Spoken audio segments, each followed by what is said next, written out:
In this tutorial, we're going to take a look at using a button sew-on presser foot. A button sew-on presser foot is great for sewing buttons by machine. You can also sew on snap fasteners, eyelets, or even sequins. I have a few added step-by-step pictures and tutorial in the corresponding blog post or PDF that go along with this course from the Sewing with Beginners book, so you can reference that in the future if you need a quick reference for what it looks like to install this presser foot on your machine. Now in front of us right here we have two presser feet. On the right is the presser foot for the Bernina machine, and on the left is a presser foot for a Brother machine. I also have my fabric samples and some double stick quilters tape, which is great for just the button placement at the beginning. You can also use a glue stick or some other type of adhesive that will hold the button in place but not be in the area where the holes are. The Bernina foot is an all-in-one piece, and it has an attachment that you can adjust that allows you to have an adjustable thread shank on your button. So if this metal attachment is lowered, it goes in between the two holes of the button, and it can be raised and lowered and then secured with the screw to determine the height, so depending on the thickness of your fabric. It can also be completely flipped out of place and secured back so that you can sew something smaller, a tinier button, in that opening. Now on the bottom of this foot, you'll notice there is rubber around all three sides. So it has the grips on the left and the right, as well as at the very back right next to the hole. So you can secure a large button and it will press down and hold the entire button in place, or a tinier button can fit back right in this back area, and a little bit of additional adhesive like the double-sided quilter's tape is good to help secure that tiny button in place. Then the snap-on foot here, which goes on any low shank machine, we are going to demonstrate this on a Brother machine, has the bar right here that attaches. It has the opening at the front of the foot so that you can sew the holes of the button. It doesn't have any attachment or any part of the foot that lets you adjust the width or length of the thread shank that's created by sewing back and forth over the 2 holes or 4 holes. It does have a rubber fitting around the outside, and it does go along the back as well to help secure a tinier button. Now we're at the machine. I'm going to remove my standard presser foot, attach the button sew-on foot. Once I have the foot installed, I'm going to check. For this machine, I change my stitch selection to a number 11, which allows me to sew with this foot. So it's set to sew a few stitches at the beginning and at the end to secure the stitching, and then sewing a zigzag back and forth over the bar. If you don't have a specific setting, you can use a zigzag stitch with the stitch length set at 0. You'll just want to check to make sure that you have it set properly for your specific button. Then the final step is to lower the feed dogs. You want the feed dogs below this plate right here so that it's not pushing the fabric backwards. The fabric needs to stay in one spot. So on this machine I have a button that will let me lower the feed dogs, and then they stay removed out of the way. So you want to look at your manual or just look up online how to lower the feed dogs on your specific machine. Then we are going to take the button and place it on our marked spot. So I have that right here, mimicking a placket or finished edge of a garment. I'm going to set this right underneath the foot attachment, lower that so that the holes line up in between the 2 rubber markings and pushed back as far as they would go, and this bar in the center is in between the 2 holes. Now I'm just going to lower that needle, and it will sew back and forth and secure a few stitches at the end to secure that into place. Then we'll just slide this out off that metal bar, and then I'll just clip the threads off, and then I have a button securely sewn to my fabrics. You can see on the front and on the back. Now here's the 1/4" button. I have a little bit of double-sided quilter's tape on both sides of the back of the button, but not where the holes are. So the needle should be able to sew through that without getting gummed up or sticky. So I'm going to set this button down, right on my placket, and it's stuck enough that it's not going to slide around. I'm going to set this down so that the bar is right in between those two holes.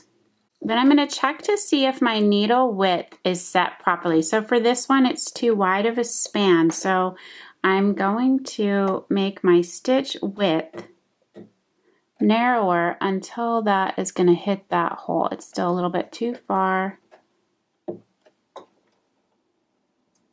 So now I've gone down from a 3 to about a 2. And I think that should go down on both sides. So we'll see if that will sew without breaking my needle.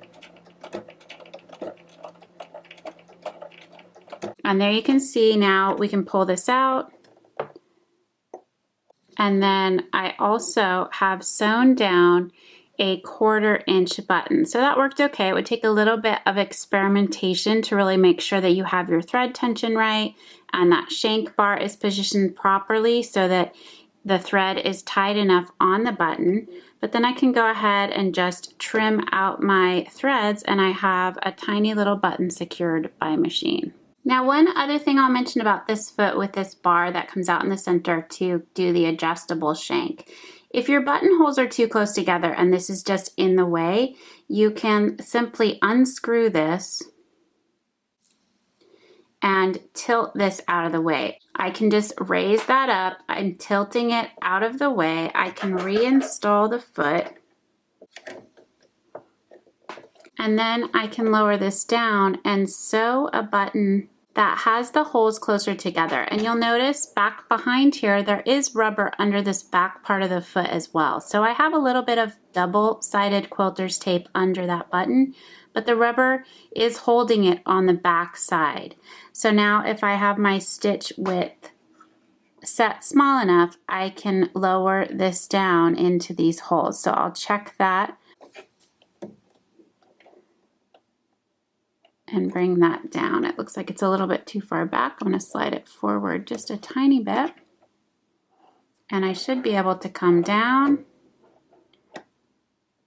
Oh, see there, now I'm testing it and it's too close together. So my stitch width needs to come out a little bit. And now I'm going from one side to the other so I know it goes back and forth and then I can just stitch.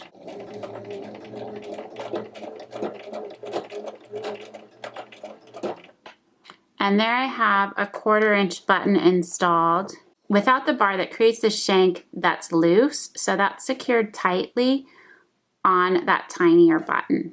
To install the button sew-on foot on a Brother sewing machine, you're simply going to release the standard presser foot, then slide in the button sew-on foot, line that up with that bar, lower that, it grabs it, and that foot is installed. By default, this machine is set as a straight stitch, so I'm going to push that over, select a zigzag stitch, and then make sure that my stitch length is all the way down to 0.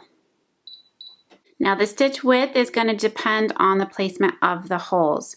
So you want to double check your holes and you might need to adjust the stitch width to be narrower or farther apart depending on the size of your button. Then I'm going to slide the button under, same as I did with the other foot. Now I'm working on 2 of the 4 holes, 2 going back and forth, and then I will turn this to do the opposite 2. So I will slide this underneath, lower the presser foot,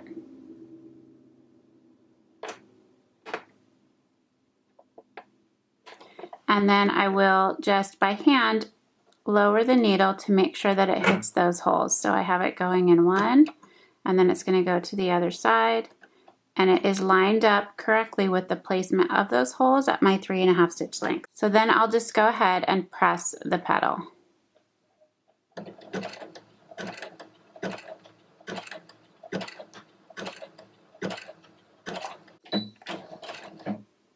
Then I can back stitch to just secure at the end point. And if I want to do that on the opposite side, I can do the same thing. Then I'll raise the presser foot and we'll slide this out.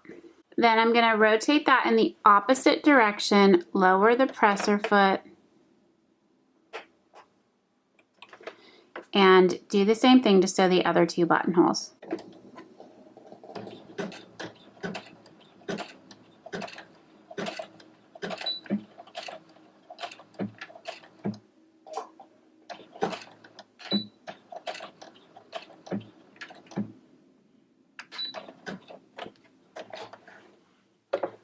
And we'll slide that out and clip the threads. And then we have the button secured with the 4 holes on the front and the back. So that's really clean on the back and it's secure on the front.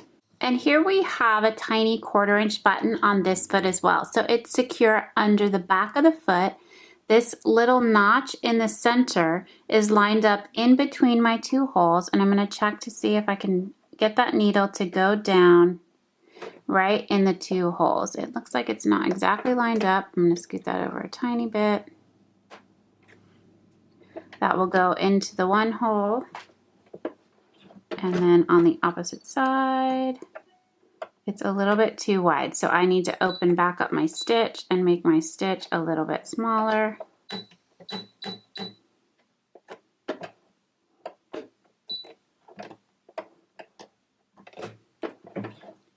So now I have pushed that down to a stitch width of 2. It was originally at 3.5, and now I can comfortably go back and forth.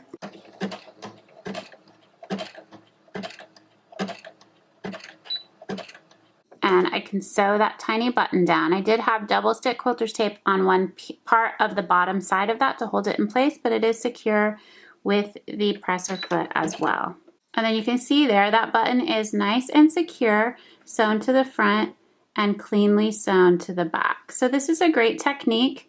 The button sew on foot for either machine can sew a variety of size buttons from 1/2 inch larger all the way down to the tiny 1/4 inch button.